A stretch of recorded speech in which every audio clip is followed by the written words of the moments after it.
What's going on, everybody? David here from Blucher's Videos and Collectibles, and today I got a brand new video for y'all, and this time it's another challenge video. And I was challenged by my good friend and fellow YouTuber Kevin the Tattoo Toy Hunter, and he challenged our tag team group community to showcase our top 10 figures in our collection. And I don't really actually have a top 10 because that would be super hard to do. So these are 10 figures that are in my collection that hold great value to me, and there's a little story behind each and every one of them. And so that being said, most of these are vintage, and I got one modern toy, and you will find that out once we get to that portion of the video. So let's go ahead and get started. First up is one of the centerpieces of my collection that I still have, one of the handful of items that I still have from my childhood. And this was given to me as a birthday present from my best friend and my brother, Daryl. And you know, I talked about Daryl a lot throughout my videos. And yeah, this is the centerpiece of my Kenner Alien Predator collection, because one is a birthday gift given by him to me. And I've had it ever since. It's never been opened. It's kept on card. And so, yeah, this has been well taken care of. And at this particular item here was, like, at the time, the closest thing that we had to, like, movie accurate figures as far as when it comes to Alien and Predator. And this was way before McFarlane and NECA ever came along. So this was basically one of the very few toys that were actually movie accurate at the time when it came out to the movies. And this is the Alien vs. Predator 2-pack. And this is, like I said, this is the centerpiece of my Kenner Alien Predator collection. Up next, it's the 1994 Kenner JP Electronic Series 2 Utahraptor, and this was like one of my very first purchases ever off of eBay. And at the time, I was looking to start collecting Jurassic Park items, and this is one of the very first purchases I got. And this I got fairly cheap. I think at the time when I bought it a few years ago, it was about $35, and that's pretty good for this toy. And this thing is in great condition. It is complete. Got its capture gear and tag, and so this is one of the rare items that I have in my JP collection. I don't have a whole lot of them. You know, I am missing like some of the main centerpieces, like the Red Rex and the Thrasher T-Rex and things like that. More expensive sought after items. But this right here, so far, is one of the main centerpieces of my vintage JP items, and I'm very proud of the fact that I was able to score this for a great deal at the time. So yeah, this is the Utahraptor. Next up is the 11-inch talking chip hazard, which was produced by Hasbro under the Kenner label. And the reason why this is an essential part of my collection is, even though I did buy this recently, not too long ago, and this is the centerpiece of my Small Soldiers collection. And that's one of my favorite movies as a teenager. And the reason why this is very special to me is because, one, it's one of the items that was pulled from the shelf due to the fact of a catchphrase that was inside this toy. And when I found this, I didn't know which version I had, but till I got home. And it is the one that has the voice of Tommy Lee Jones. And the reason why being that it was pulled from the shelves wasn't because it had Tommy Lee Jones's voice, but because of a catchphrase that it has. So I'll quickly demonstrate it for you so you can see which one I'm talking about.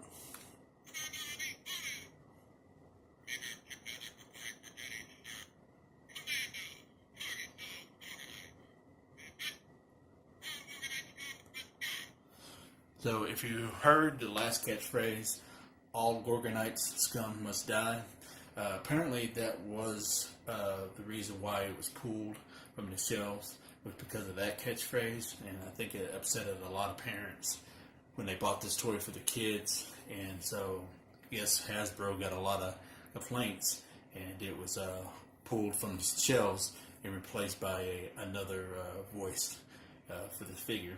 So that's one of the reasons why this is one of my special ones that I have, because of the fact that the rarity of the item, and because of it has Tommy Lee Jones' voice in it. Up next, it's the 1997 Electronic Warrior Bug, and this was made by Galoob, and this was a grail of mine.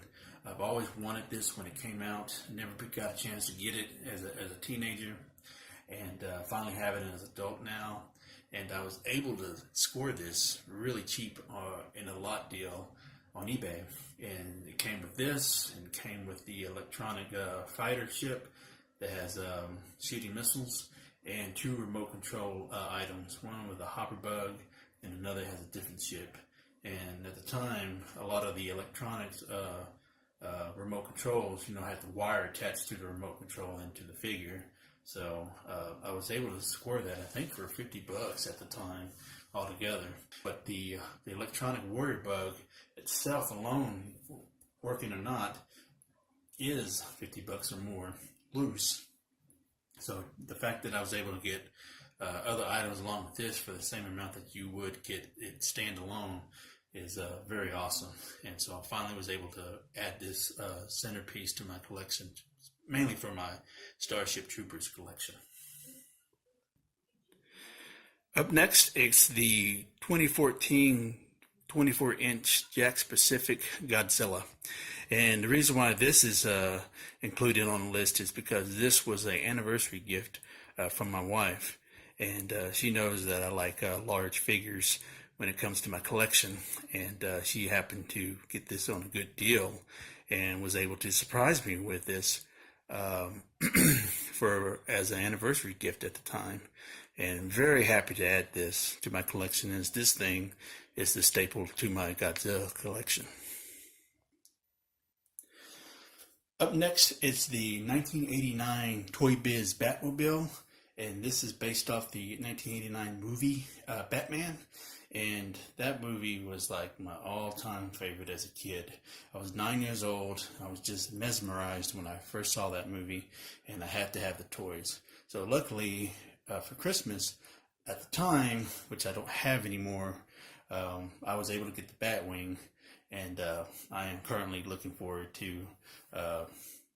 I'm currently looking to find another Batwing to add to my collection. But and I also had Batman and Bob the Goon. And but anyway, so this is another staple in my Batman collection, because I do collect a lot of Batmobiles, and this was one of the ones that I was really sought after to find because of the movie itself. And it is not complete. It is only missing the 2 yellow missiles, which I'm currently looking for on eBay, the yellow missile, foam missiles that come with it. But it does come with a shell, which is a good thing, and I was able to get this at Movie Trading Company for a reasonable price.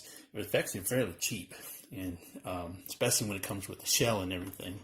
So here is the Batmobile, and yeah, I mean, I was just super stoked when I saw this. I just could not believe that I was able to find this out in the wild like that. And pretty much Movie Trading Company is my honey hole. And so a lot of my vintage stuff that you see nowadays that I post and share in my videos come from them, because a lot of people just dump their vintage stuff out there, and sometimes I find good stuff, sometimes I don't, and I know there are plenty of times where I've missed a lot of them. But anyways, so but yeah, this is very special to me because of the movie itself, and because I finally found this as an adult that I've wanted to have so long as a kid. But like I said, I did have the Batwing, and that was a Christmas gift from my parents, and I really want to have that back. I really do. So I'm currently on the hunt for one of those. But in the meantime, I'm very happy and excited to finally have this Toy Biz Batmobile in my collection, as part of my Toy Biz 89 Batman collection. Up next is the 1996 ID4 Independence Day Alien Supreme Commander, and this was produced by Trendmasters. And as y'all know, Independence Day is my favorite alien invasion film of all time. And I saw this movie with my parents, and I loved it. And I used to have a ID4 alien, like one of those basic figures at the time. I don't have it anymore, but I do have almost a complete collection. And I'm only missing like some vehicles in the 2 micro sets. And then once I obtain those, I will be complete of this collection. And but this is one of my favorite ones, probably the favorite one out of my collection that I have of that particular line. And this is the 14-inch Supreme Commander. And it's a sought after item as well. And probably one of my grails that I have. And so it no longer works. Batteries are dead. I tried it, but what you would do is you would just wave it in the front of it, and the head part would open up to show the little alien, and then it would make a screeching sound, which I've heard before, and it's not very pleasant. Usually screech sounds and stuff from different toys back then just don't sound very pleasant like they probably would do now. And but yeah, this is a centerpiece of my Independence Day collection.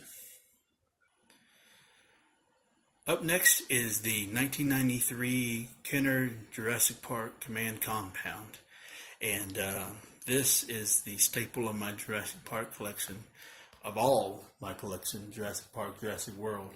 And very excited to have this, and was able to purchase this from a good friend who's like a little brother I never had, Cody, and his YouTube channel is PredatorCon 93, and he does a lot of unboxings and action figure reviews. So he basically collects legends and dinosaur models and NECA products, and so he's the one that was able to sell this to me, and he had hit me up on Messenger and was like, hey, look, you know what, I got this Command Compound Center, I don't want it no more, but I'll give you a good deal if you're willing to get this from me. And I was able to purchase it from him, and this is 99% complete. And I say 99% because right here, as you can see, there's a little piece of wood that goes across this gate in the back. Yeah, but I'm missing the second half. So I am needing to find the second half of that so it can be 100% complete. So yes, this is the Jurassic Park Command Compound Center. And I've always wanted this as a kid, but I finally now was able to get this as an adult. And this is one of the main centerpieces of my collection overall. Up next, we have the 1988 Tyco Dino Riders, or 1988 Dino Riders by Tyco, and this is one of the more sought after Dino Riders out there when it's complete. Unfortunately, this thing isn't complete. I just only got the dinosaurs itself. But when I do collect Dino Riders, I just mainly are after the dinosaurs itself, as it's a lot cheaper that way. And plus, you know, parts come and go, so I'm not really too big of a rush to get all my Dino Riders completed. And this is one of the rarer or harder to find dinosaurs. Besides the Brontosaurus, that's probably the rarest one, if not the wave 4, I think, of the Dino Riders line. But anyways, that's beside the point. The point is we are focused on the Tyrannosaurus Rex. But anyways, I did have a few of these as a kid. This was not one of them. And now, lo and behold, I'm able to actually get one now. And I did get him in the lot. And it came with another Dino Rider, the Triceratops. And I was able to get this for a really good deal. I think I got both of them for like $25, I think. And that is super cheap. And not the greatest condition. It does have a little wear and tear on it. That's probably one of the reasons why it was sold so cheap. And also it's missing back here the battery cover. So I'm currently looking for one of those. Those are pretty hard to find, especially when they get put on eBay. They just, as soon as they put them up, people snatch them up because they're looking for battery covers. But it does work. It's in working condition. So I'm very happy to have this in my collection, as this is the centerpiece of my Dino Riders collection. And so yeah, and was able to get it going because at first it wasn't working, and I had to clean the battery compartment. It wasn't as dirty as some of the ones that I've had in the past, but was able to get it going again. So it does work, and it kind of worked when I first got it, but it just wasn't that the battery compartment was not that clean. So once I was able to get it going, then yeah, it was able to move on its own fairly easily. So yep, it's the 1998 or 1988 Dino Riders T-Rex. And last but not least, this is the 1985 13-inch Imperial Godzilla. And this is probably my holy grail of my entire collection. It may not look like much, may not be worth much, but the reason why I say it's the holy grail of my entire collection is because of the simple fact that when I was a kid, I got this for, I wouldn't say Christmas, but as a gift for some, I can't remember what it was. It was a gift for something. It wasn't for my birthday either. But anyways, so I was able to get this, and this was all I played with. Forget the He-Man, Turtles, and all that stuff, or whenever it was that was back then, whatever I had, this was the toy that I took with me everywhere, as I am a huge fan of Godzilla, and I was a huge fan as a kid. I grew up on Godzilla. I watched the movies, my brothers and sisters, and this was the main thing in my collection at the time. When I had moved back in '87, I played with this thing out a lot outside, and the family dog that we owned at the time chewed it all up. Got a hold of it, missing the arms, chewed the arms off, chewed half our hands off, chewed half the arms off, and I think it got a hold of the feet too. I'm not sure. And I was crushed because I couldn't do nothing with it. What's good as Godzilla without its hands, So I was really pissed and upset about that. And I just was beside myself because I didn't have that toy anymore because it was ruined for me. Why would I want to have a Godzilla toy that didn't have any hands or arms? So all these years go by. 30 years later, I was able to finally score one. I didn't purchase this off of eBay. A coworker of mine at the time, she said that she had something for me, and she brought it up, and she was able to give me this. And I was just beyond myself because simple fact that I was able to get another one through a coworker of mine at the time. No longer works there, but yeah, so I just don't know what to say because simple fact that it was gifted to me, and I was able to finally have one 30 years later, and so yeah, and this is my grail of my whole entire collection. Well, guys and gals, that about wraps up this 10-figure collection or top 10-figure challenge, and thank you, Kevin, for issuing this challenge to me. I had a lot of fun making this video, and I hope y'all had a lot of fun, enjoy watching this video. I know it went on a little longer than it's supposed to, but that's how it usually is with my videos. I like to talk a lot. But anyways, that was my top 10 figures in my collection. Now I hope y'all was able to learn a little something about these figures as to why these were special to me, or are special to me, should I say. And yeah, that's about all I got for right now. And if you're new to this channel, please give this channel a sub. If you like this video, give this video a like. Comment down below what you think of these all these figures. If you have any of these figures in your collection, comment down below. And if you're looking to collect any of them, comment down below as well. And don't forget to hit the notification bell so you can receive all my uploads. And words of wisdom: buy what you love and not what you like, because if you buy what you like, you will always end up getting rid of it. And I'll catch y'all later.